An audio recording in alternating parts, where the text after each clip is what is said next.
Okay, we're rolling.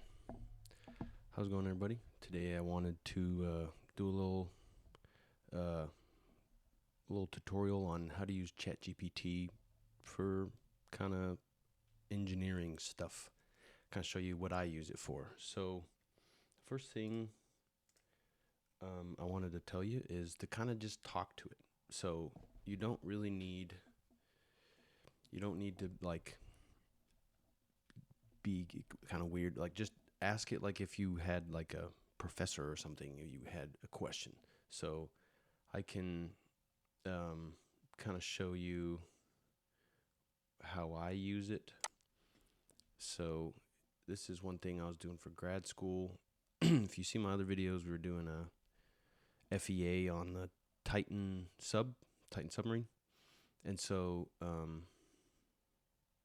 let me just go to the top here and I can show you the kind of what I did. So I said, kind of vague, I just said, how do I find the 6 principal stresses?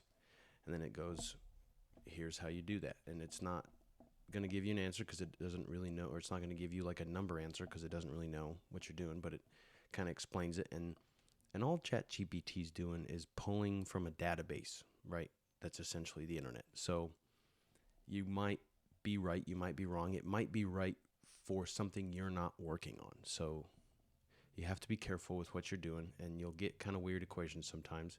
So then once I kind of got my bearing, I said, how do I find, so I knew for my project I needed the 6 principal stresses. So then it kind of showed me what they were, and then I said, what stresses are present in a pill-shaped vessel under a hydrostatic load? Hydrostatic load just means it's the same pressure from 360 degrees.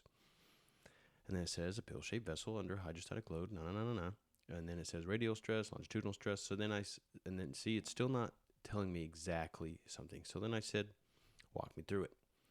And then it says, it gives you the assumptions, tells you, it's still just giving you formulas. And what you need to do is take what you know and what it's giving you and make sure that it, makes sense. That's the big one. If it gives you a really weird number, which it has given me a really weird number before, you have to be careful. And it has to make sense. And then I said, how do you set up a stress tensor on a hydrostatic load? And then it gave me MATLAB code, which I didn't use. And then I wanted to make sure I had all the forces, so I had my external and my internal pressure. So I asked it how to calculate that. And then,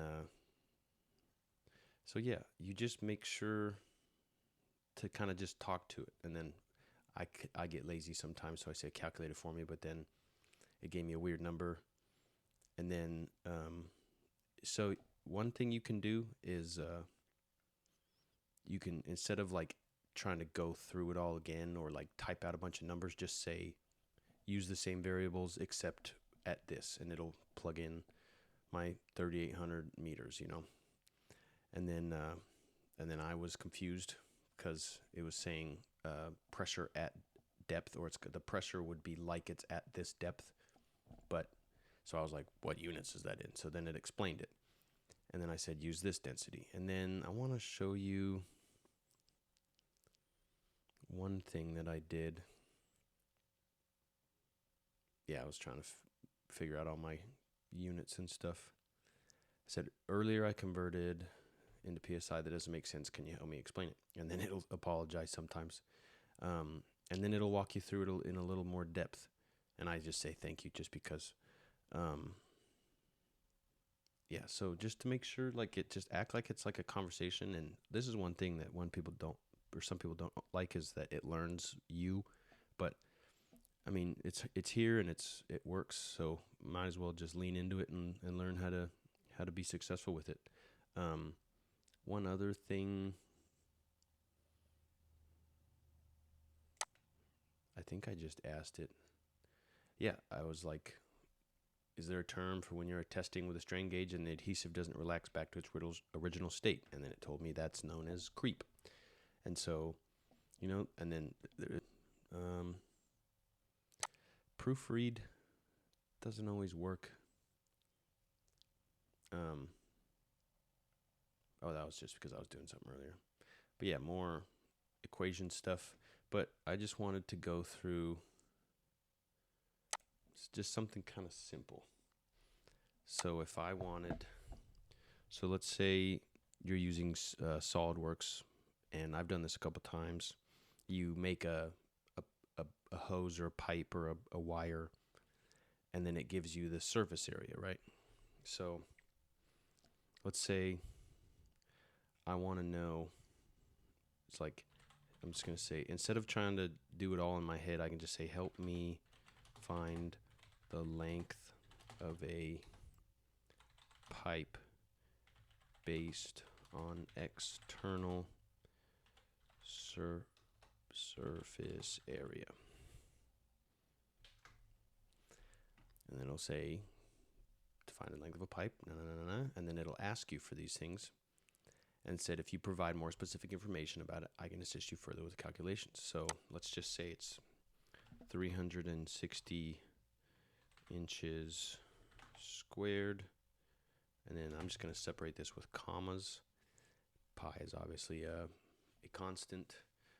R external is the external radius of the pipe. So what's cool is I can do R ext equals 1.125 inches.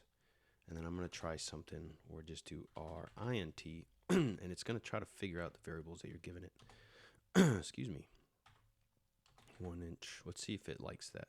And then H is the height of the pipe. That's what I'm trying to find. Let's see what this says. See, it automatically just knew I was talking about internal radius and external radius. And so, yeah, okay, so it asked for H, but then that's what I wanted. Now you can plug in the values to calculate H. Keep in mind that pi is approximately. Solve this for me.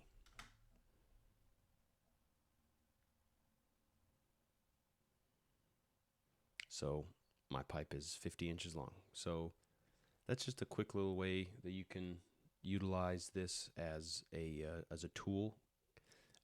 Just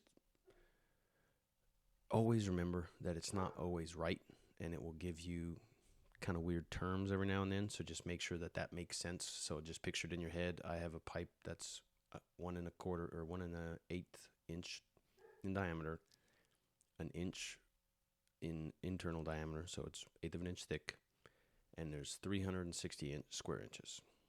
Does 50 somehow fit in there? I mean, you can obviously do that on, some people could probably do it in their head. I don't know. I'm not the kind of engineer that can do that kind of stuff in their head, so that's why I have started to lean on this for that. And then some other things is just that I want to show you is just like, maybe you just forgot how something works. So explain.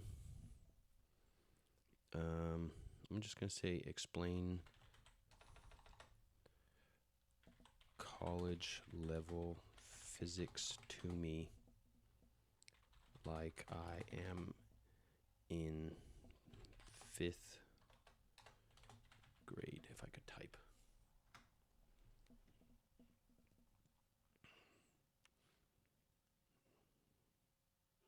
So yeah, it's crazy. So explain college level physics to me like I'm in the 5th grade. It says absolutely. So it simplifies this: forces, motion, energy, gravity, electricity, light, sound, and states of matter. So, and then you can ask it for more information if you need, but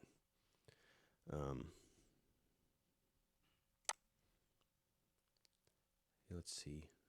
I just ask it questions. Is carbon fiber better at handling compression than titanium? And then it says, talks about different kind of stuff. And it's very impressive. And it will pull from your previous stuff. One thing I wanted to mention is it will very easily pull. So if I did this conversion, right, and then I just commented, switch it to something else, it would pull from here very easily. But if I'm 3 or 4 lines down and I ask it to switch for me or switch something in there for me, it kind of gets confused. So you can really easily just click this copy and then paste, and then it just copy and paste the whole thing. And they're not stingy. You can copy and paste that to a Word document. You can do whatever you want. It's pretty handy. So yeah, if you guys have any questions, let me know.